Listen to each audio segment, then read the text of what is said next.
네, 오늘은 마태복음 22장 23절에서 33절까지 있는 말씀을 갖고 산자의 하나님이라는 제목으로 같이 말씀 나눠보겠습니다. 오늘 말씀 봉독해 드리겠습니다. 바로 그날 부활이 없다고 주장하는 사두개파 사람들이 예수님께 와서 물었다. 선생님, 모세는 형이 자식 없이 죽으면 동생이 형수와 결혼하여 형의 대를 이어야 한다고 했습니다. 우리 이웃에 7 형제가 있었는데 맞이 결혼하여 살다가 자식 없이 죽고 그 동생이 형수와 살게 되었습니다.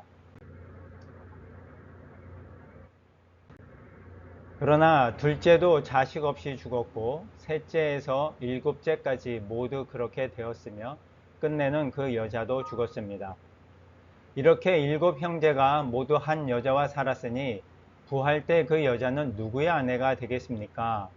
그래서 예수님은 그들에게 이렇게 대답하셨다. 너희는 성경과 하나님의 능력을 모르기 때문에 잘못 생각하고 있다. 부활하면 장가도 시집도 안 가고 다만 하늘에 있는 천사들과 같이 된다. 너희는 죽은 사람들의 부활에 대하여 하나님이 나는 아브라함의 하나님, 이삭의 하나님, 야곱의 하나님이다 라고 하신 말씀을 읽어보지 못했느냐? 하나님은 죽은 사람들의 하나님이 아니라 살아있는 사람들의 하나님이시다. 그러자 군중들은 예수님의 가르침에 감탄하였다.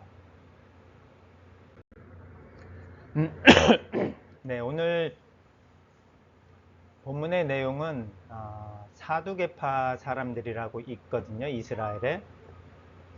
그 사두개파 사람들이 예수님에게 성전에서 말씀을 가르치고 계신 예수님에게 와서 부활에 대한 질문을 하는 내용이 오늘 본문의 내용입니다. 그런데 이 사두개파 사람들 저희가 많이 들어봤을 거예요. 사두개파 사람들, 바리새인들, 성경에 나오는 사람들 많이 들어봤는데 이 사두개파 사람들, 사두개인이라고도 얘기하는데 이 사람들은 누구인가라는 것에 대한 생각을 갖고 오늘 본문을 같이 나눠봤으면 좋겠습니다. 이 사두개인들은 어떤 사람들이냐면 대제사장의 출신들로 그 후예들로 시작이 되어서 구성이 되어진 사람들입니다. 그래서 자연스럽게 성전에 있는 모든 기득권과 성전에 있는 모든 권력을 가진 그룹으로 성장하게 되었고, 그래서 성전을 관리 감독하고 성전에 있는 모든 권한을 다 가지고 있는 그룹들이 이 사두개인들이고, 그것으로 인해서 자연스럽게 성전을 통한 막대한 부와 또 여러 가지 권력과 권한들을 차지하고 유지하게 된 그런 소위 지배계층에 속한 사람들이 이 사두개인들입니다. 그런데 이 사람들은 모세오경만 믿고 부활과 사후 세계를 부정하는 그런 신학을 가지고 있었습니다. 자신들이 성전을 관리 감독하게 되면서 그리고 지나치게 현실적인 세상만 바라보고 추구하다 보니까 사후 세계와 또 부활에 대한 것들을 소홀하게 되고 자연스럽게 현실만 추구하게 되고 그 다음에 자신들이 가지고 있는 기득권인 성전에 대한 모든 것에만 전념하다 보니까 이러한 생각들을 갖게 되지 않았나라고 말하고 있습니다. 이 사두개인들이 사실 부활을 믿지도 않는데 예수님에게 와서 부활에 대한 질문을 한다는 것이 사실 맞지 않는데 그 부활에 대한 질문을 통해서 이 사두개인들은 아마도 예수님을 함정에 빠뜨릴 수 있겠다라는 생각을 갖고 오늘 이러한 질문을 던지는 것 같습니다.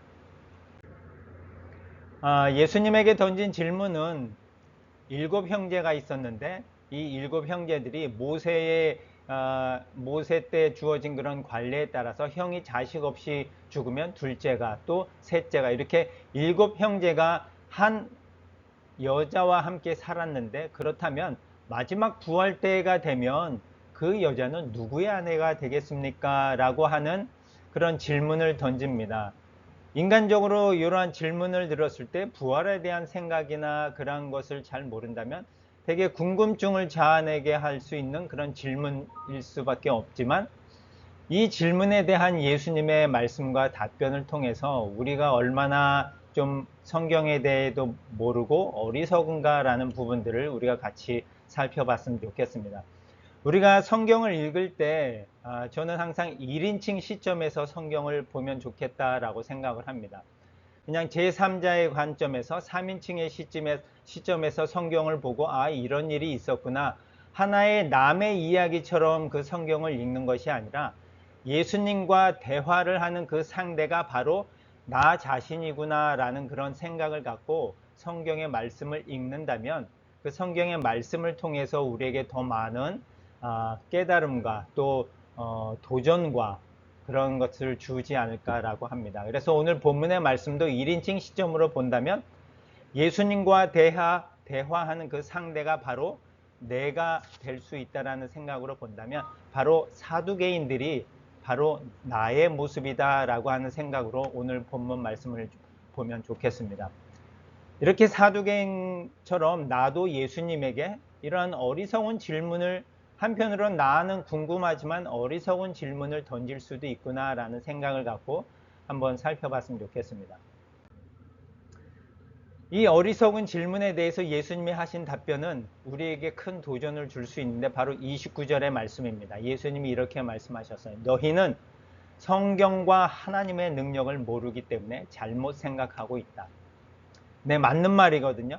우리가 성경에 대해서 너무도 사실 모르고 있고 하나님의 능력에 대해서도 진짜 모르기 때문에 이 사두개인들처럼 그런 어리석은 질문을 던지고 궁금증을 갖고 있다라고 얘기할 수밖에 없는 거거든요. 우리도 사실 부활에 대해서 많은 것을 모릅니다. 왜냐하면 우리가 경험해 보지 않은 영역에 있는 것이기 때문에 성경에서도 정확하게 100% 정확한 답을 주지 않고 있어서 여러 사람들의 주의 주장들, 생각들이 있습니다. 우리가 죽음이라고 하는 것을 먼저 경험을 하고 나서 그 다음에 오는 것이 부활입니다. 부활은 죽었다가 다시 살아나는 것이 부활이기 때문에 그것을 경험해 보지 않은 우리 입장에서는 단지 성경에 기록되어져 있거나 많은 신학자들의 얘기에 우리가 의존할 수밖에 없지만 그런 부분에 있어서도 우리가 성경을 너무도 모르고 또 하나님의 능력을 너무도 모르기 있기 때문에 우리는 너무도 많은 잘못된 생각과 오해들을 하고 있다는 것입니다. 죽음이라고 한 예를 들어서 죽음이라고 하면 우리는 생명이 끊어지는 것이라고 하고 또 한편으로는 몸과 영혼이 분리되는 그런 부분들을 우리가 생각할 수 있습니다. 몸에서 영혼이 떠나가는 모습들을 많이 상상하고 있는데 그런 부분도 과연 그것이 옳은 것인가?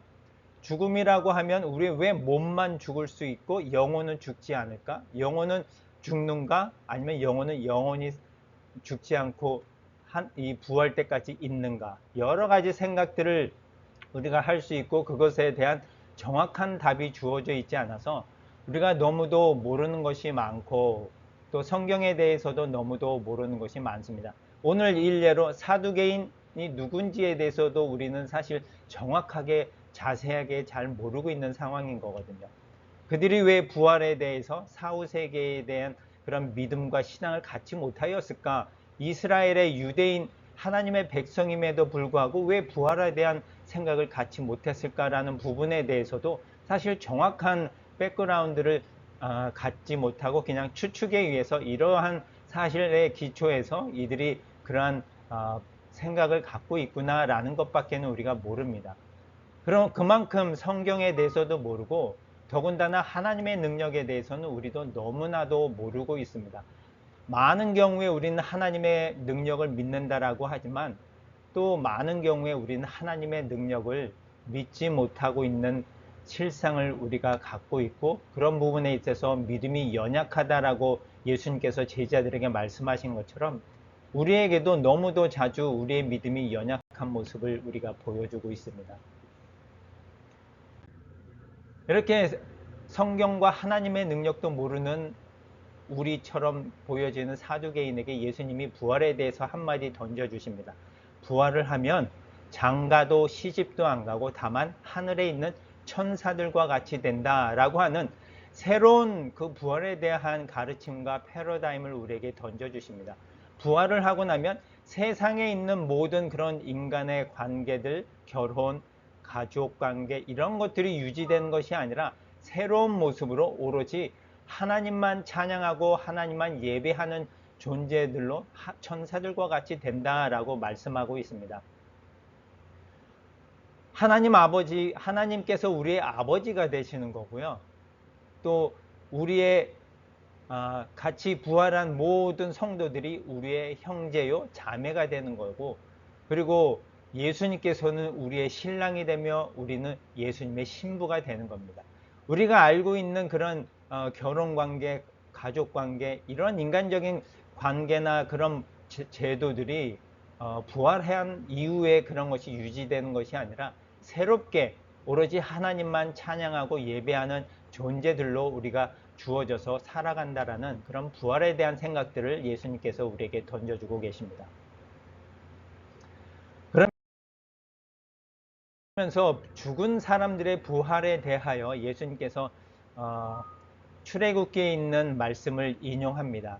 출애굽기에서 모세가 시내산에 걷고 있는데 떨기나무에 불이 붙은 것을 보고 다가갔을 때 하나님께서 모세에게 이곳은 거룩한 곳이니 내 신을 벗어라 라고 하면서 하나님께서 모세에게 나는 아브라함의 하나님, 이삭의 하나님, 야곱의 하나님이다 라고 하시면서 계시하시고 나타내 주십니다.